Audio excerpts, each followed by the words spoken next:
Now, we are faced with a situation where we have to go to war against any of our neighbors. Can we raise an army to defend this country and safeguard the lives, property, and freedom of the Filipino people? I ask the same thing with you as legislators, because that is the essence of your responsibility. Nobody answered the question.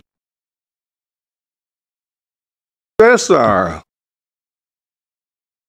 was not only an economic project, it's a part of the security of this country. Until today, that is the norm. And I do not know why people want to destroy it. I created that upon the behest of the president then. She sent me around the country to find places in the country that can be developed economically so that we can spread the risk of economic development in case of calamity or in case of a war. And we identified Kasambalangan, which is now Port Irene. We identified Diwan.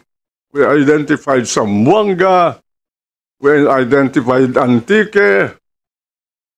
We identified several others, so that the economic development of the country is balanced, and if something happens in one place, it will not affect the others. What are you doing today in this country? You're bunching all the development in the western part of the country. Put all the money of the people that are starving to pay their taxes in a risky place of this country.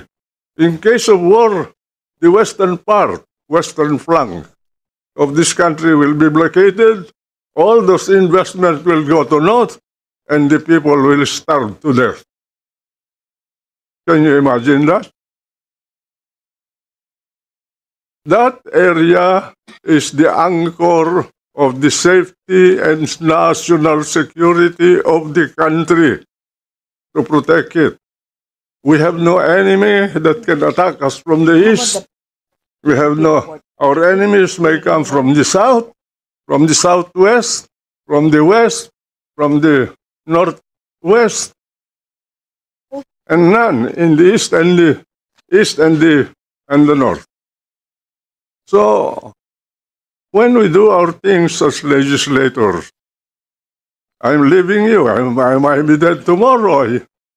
I will not care, but you have to care about your children and grandchildren. You must always think of country first. How to provide them with their livelihood and how to keep them safe from other countries. Every country around us is our enemy, potential enemy. No exception. And that's why, may I beg those who have in their minds to destroy CESA, please stop it. There is a purpose for CESA. Until today, that purpose is being pursued. That's all the message that I want to leave you. Thank you, sir. Rest assured that every member of this committee will bear in mind that country first. Yun din po ang aming pinaglalaban dito, that we will be fighting for this country. This is the only country that we have. And basically, napag-usapan po yung CESA, the APAB, and the APECO. And now we will be, actually, medyo hindi na po siya germane doon sa pinag-uusapan natin sa PAGCOR. But we have seen that the IGL, which is the interactive gaming license that was issued by CESA, is just a part of the whole economic package of CESA and all other economic zone. and thereby the project, yeah, which is highly regulated and territorial. With that, we agree with the good senator, the purpose of trying to scatter the economic zone in the different part of the country. But our discussion will only focus on the ills of these POGOs. And if the CESA and all other economic zone have a good template on how to do it, then it is incumbent upon us and upon you to discuss it thoroughly for us to understand how it works. And yes, I follow your statement, Madam Katrina.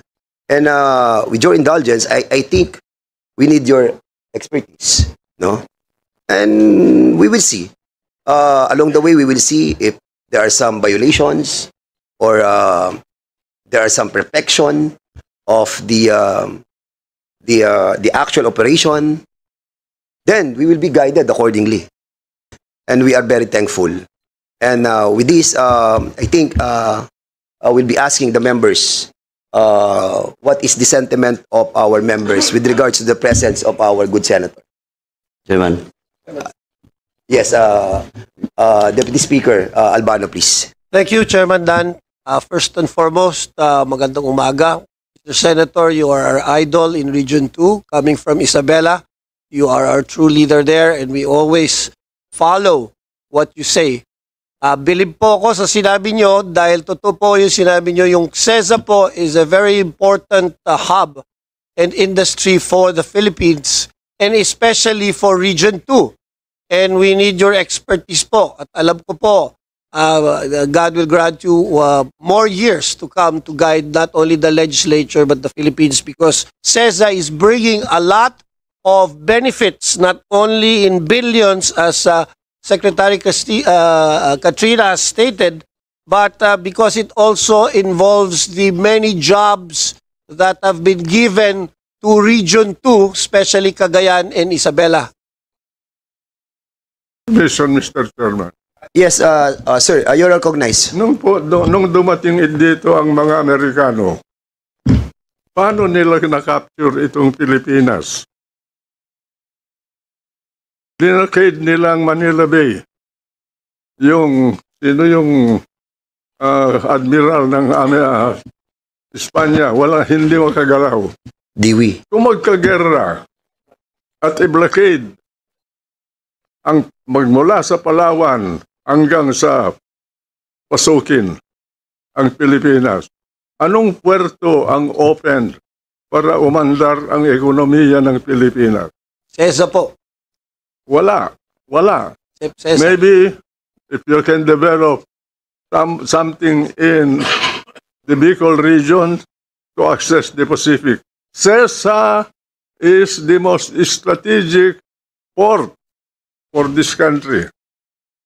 That area from Pagudpod all the way to Kasiguran in Isabela, that portion is an area that can support 50 million Filipinos economically.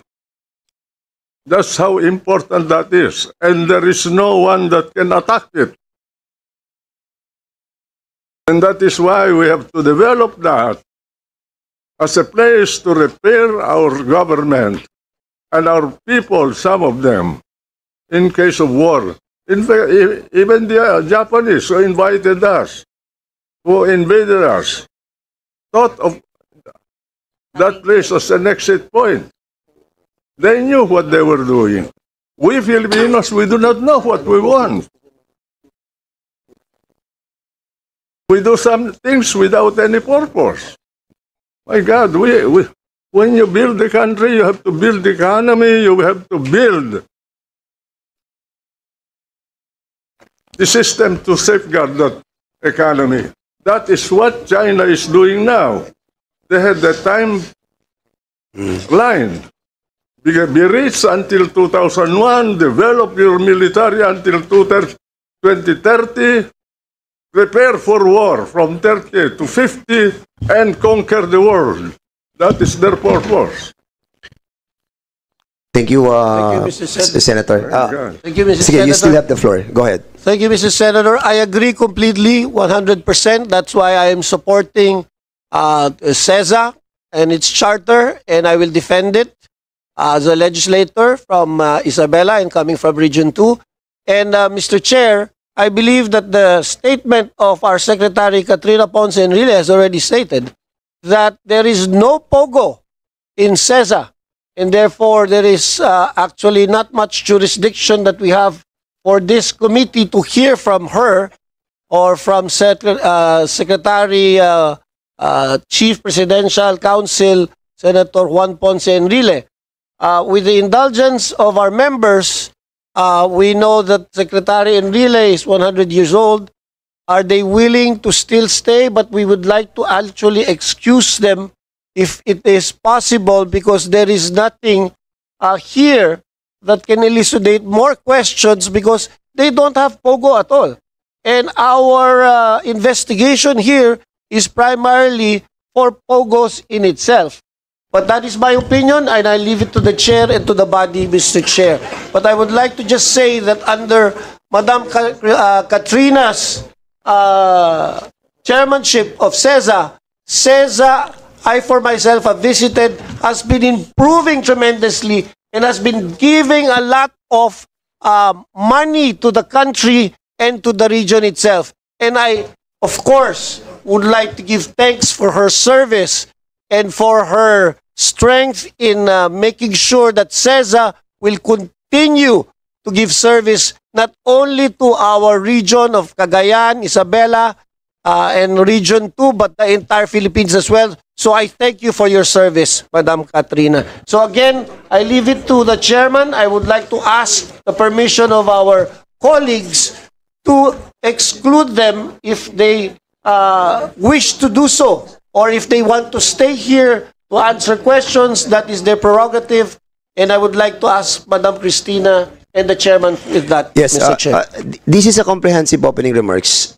And I think it all boils down to comparing this to the operation of the PAGCOR. And I think, and I believe, the chair believes, no, with the, members will allow me to, in deference to Senator Juan Ponce Enrile, we will be allowing you to be excused. But I think your deputy administrators are here. Yeah? And they can defend these opening remarks. So basically, we'll be asking na lang po the... Mr. Chairman. Yes, Congressman Paduano. Chairman. Actually, Mr. Chairman, I just like to reiterate my manifestation during the last hearing that CESA is not part of this investigation because CESA is not under the jurisdiction of PAGCOR. And this investigation should focus on the 402 illegal POGOs. Now, if ever, of course, the good senator, former senator, Senate President, now Secretary of one of the agencies of this country, will be excused, and some of the part of the CESA will be here. They should not be here to defend. They should be part of the resource persons. Kasi CESA, again, CESA is not part of this investigation.